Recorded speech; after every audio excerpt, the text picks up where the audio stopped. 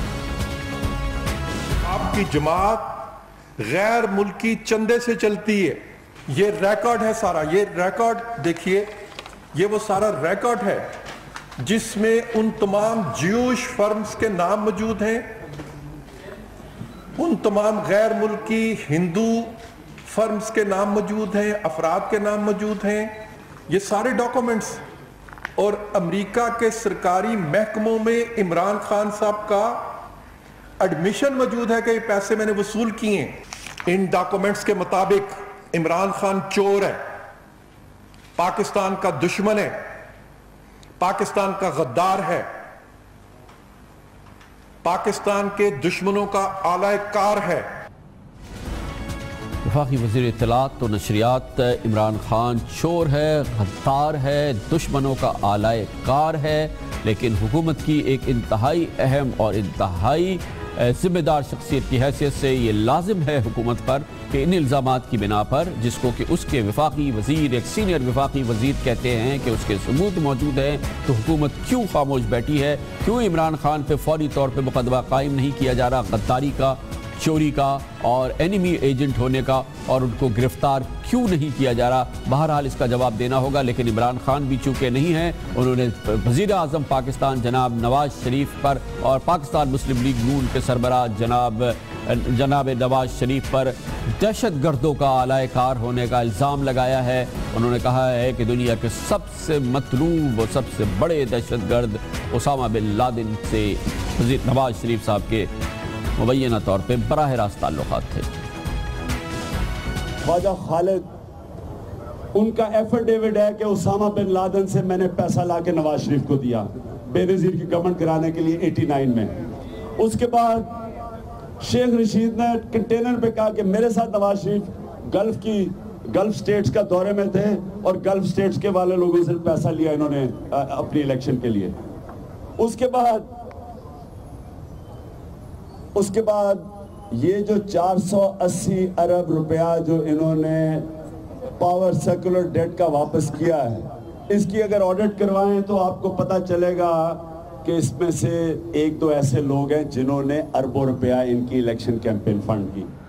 عمران خان صاحب نے جو الزام لگایا ہے، اس سے پہلے یہ الزام کئی بار سامنے آ چکا ہے، اس کی بھرپور تردید بھی ہو چکی ہے۔ محترمہ بے نظیر بھٹو شہید بھی اس الزام کو کئی بار دہرا چکی ہے۔ اسامہ بن لادن کے مبینہ طور پہ جناب نواز شریف کے ساتھ تعلقات، جس کی بھرپور اور ہر صورت میں تردید کی گئی ہے۔ خالد خواجہ جنہوں نے یہ الزام لگایا تھا اور وہ ایک طالبان کی نے ان کو اغوا کر لیا تھا، جس کے بعد ان کو وہاں پہ قتل بھی کر دیا گیا تھا۔ اس طرح سے وہ الزام لینے والا شخص بھی اب اس دنیا میں موجود نہیں ہے۔ آج ہی جناب پرویز رشید نے جناب عمران خان پر جہاں ایک طرف انہوں نے انہیں غدار، چور اور پاکستان کے دشمنوں کا آلائے کار کہا، انہیں پاکستان کی جمہوریت کا بھی سب سے بڑا دشمن انہوں نے قرار دیا۔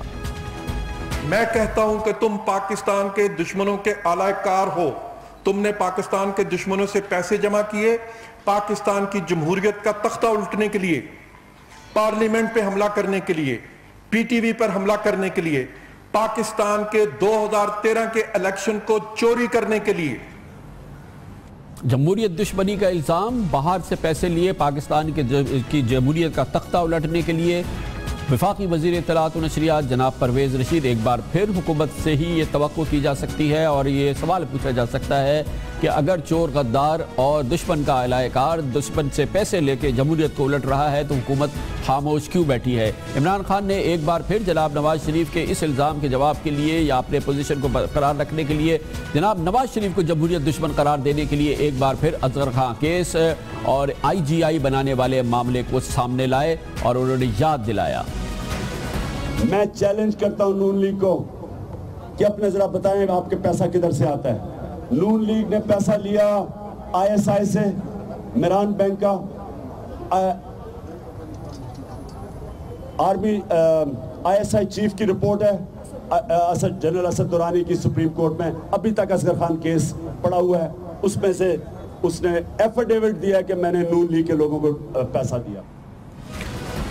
آج ہی ایک اور بہت اہم بات جو جناب پرویز رشید نے کی، اور اس لیے اس کی بہت زیادہ اہمیت ہے کیونکہ وفاقی کابینہ کے وہ سینئر رکن ہیں، حکومت کے وہ رکن ہیں، انہوں نے الیکشن کمیشن آف پاکستان کو بھی نہیں بخشا. انہوں نے کہا election commission of Pakistan Imran Khan کے ساتھ ملا لگتا ہے، گو کہ انہوں نے یہ لفظ استعمال نہیں کیے، مگر انہوں نے یہ ضرور کہا کہ الیکشن کمیشن کسانوں سے ان کے منہ کا نوالا چھین لیتا ہے. ان کا براہ راست یہ سوال اور یہ آبزرویشن اس الیکشن کمیشن آف پاکستان کے فیصلے کے نتیجے میں تھی، جس کے نتیجے میں الیکشن کمیشن آف پاکستان نے وزیر اعظم جناب نواز شریف کا کسان پیکج معطل کر دیا تھا.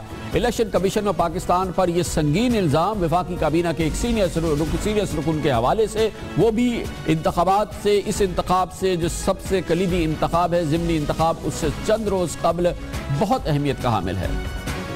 وہ الیکشن کمیشن جو کسانوں کے منہ سے نوالا چھیننے میں تاخیر نہیں کرتا، ہماری پارٹی کی طرف سے کوئی کسی جلسے میں شرکت کر لے تو اسے نوٹس دینے میں بھی تاخیر نہیں کرتا، وہ عمران خان کے اس جرم کو چھپاتا رہا. تو الیکشن کمیشن عمران خان کے ساتھ مل کے پاکستان کے عوام کو اس چوری سے چھپانے میں کیوں کردار ادا کرتا رہا، اس کا جواب الیکشن کمیشن کو دینا چاہیے. انتہائی سنگین الزام، اور اب الیکشن کمیشن آف پاکستان پر الزام. اس میں پھر حکومت سے سوال پوچھا جا سکتا ہے، اور کیونکہ یہ وفاقی کابینہ کے رکن کی طرف سے آیا ہے کہ ان کے پاس اگر اس بات کا ثبوت ہے اور اگر وہ الزام لگا رہے ہیں تو وہ الیکشن کمیشن آف پاکستان کے خلاف جو قانون راستہ دکھاتا ہے، جو کہ شاید یہ ہے کہ وہ سپریم جوڈیشل کاؤنسل میں الیکشن کمیشن آف پاکستان کے خلاف election commissioner, chief election commissioner کے خلاف ریفرنس فائل کریں کہ وہ حزب اختلاف کی ایک سیاسی جماعت کے ساتھ مل گئے ہیں اور وزیر اعظم پاکستان کے خلاف کام کر رہا ہے الیکشن کمیشن آف پاکستان. جو جناب پرویز رشید نے آج یہ بات کہی ہے، ہم بہرحال یہ سوچیں گے کہ حکومت اگر یہ الزام لگا رہی ہے اپنے سرکاری میڈیا پہ، پورے پاکستان کے میڈیا پر حکومت کی جانب سے یہ الزام لگ رہا ہے، تو الیکشن کمیشن آف پاکستان کے خلاف وہ کارروائی کیوں نہیں کرتی جو قانون اس کا راستہ دکھاتی ہے. دیکھنا یہ ہے کہ الیکشن کمیشن آف پاکستان خود اس حوالے سے کیا کارروائی کرتی ہے. ایک اور آج ہی جناب عمران خان نے ایک بار پھر ماضی کی ہی مختلف الزامات کو دہرایا اور جناب نواز شریف کے حوالے سے ان کے اثاثوں کا ذکر کیا. ریمنڈ بیکر نے تو کتاب لکھی ہے، اس کا نام ہے کیپٹلزم اکیلیز ہیل. یہ کتاب، اس کتاب کے مطابق میاں صاحب نے 42 ارب روپیہ کرپشن میں بنایا، دونوں دوروں میں 42 ارب روپیہ کرپشن میں بنایا. اس میں یہ کہتے ہیں کہ انہوں نے موٹر وے پہ پیسہ بنایا $160 بلین. وہ کہتا ہے کہ انہوں نے 140 بلین کے انسیکیورڈ لونز لیے نیشنلائز بینک سے، اور $60 ملین بنایا انہوں نے گورنمنٹ خود ہی ہندوستان کو چینی بیچی، اس ریبیٹ کے اوپر $60 ملین بنایا. یہ جناب عمران خان کا کہنا تھا. دیکھنا یہ ہے کہ پاکستان مسلم لیگ نون عمران خان کے خلاف کیا کارروائی کرتی ہے. لیکن بہرحال سب سے اہمیت کی بات یہ ہے کہ حکومت کی جانب سے، وفاقی کابینہ کے وزیر کی جانب سے، وفاقی کابینہ کے وزیر اطلاعات و نشریات ہی نہیں ہیں جناب پرویز رشید صاحب، وہ وزیر قانون بھی ہیں، وہ پاکستان کے وزیر قانون بھی ہیں. اور وزیر قانون کی جانب سے پاکستان کی سیاسی جماعت کا ایک انتہائی اہم سیاسی جماعت کے سیاسی سربراہ کو کہنا کہ وہ غدار ہے، وہ چور ہے، وہ دشمنوں کا آلائے کار ہے، وہ دشمنوں سے پیسے لے کے پاکستان کی جمہوریت کا تختہ پلٹ رہا ہے، اور الیکشن کمیشن آف پاکستان اس شخص کے ساتھ مل چکا ہے یا ملا ہوا ہے، یا یہ کہ الیکشن کمیشن آف پاکستان نے اس کے ساتھ مل کے کسانوں سے ان کے منہ کا نوالا چھینا ہے. یہ بہت ہی اہم بات ہے، سیریس بات ہے، اور یقینی طور پہ حکومت سے توقع رکھنی چاہیے ہے، اور یقینی رکھنی چاہیے کہ چلیں، پہلے پریس کانفرنس کر دی، الزامات لگا دیے،